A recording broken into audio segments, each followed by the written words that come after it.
За та бүхэнд энэ өдрийн мэндийг хүргэе. Тэгээд 2025 оны 9 сарын 5-ны өдөр Go Clients Go гэдэг энэ арга хэмжээ эхлэхээр байна.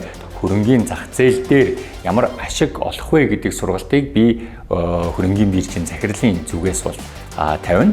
За ингээд манай хөрөнгийн зах зээл дээр өөрсдийнхөө одоо байгаа хөрөнгөө илүү нэмэгдүүлэх тийм боломжууд бол их байдаг. Тэгэхээр энэ боломж болцооныхаа талаар залуучуудтайгаа бас хуваалцъя гэсэн тийм бодолтой байна. Нэмээд маргааш өдөр нь Invest in Yourself буюу өөртөө хөрөнгө оруулалт хий гэдэг 5 км-ийн марафон болох нэ.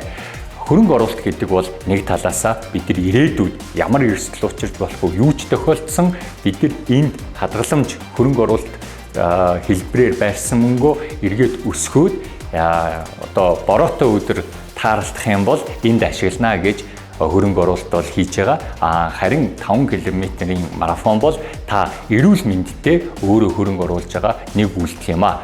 Тэгээд 5 км-ийн марафонтой оролцохоор бол наан нь тодорхой цаг гаргаж агаад бас та бэлтгэлээ хийгээрэй гэж би бас зөвлөмөр байна. Энэ бол та өөртөө мөнгөн хэлбэрээр ч хөрөнгө оруулж байна, эрүүл мэндээр ч хөрөнгө оруулж байна гэсэн үг юм аа. Ингээд 9 сарын 5-ны өдөр Go Clients Go сургалт дээр уулзъя.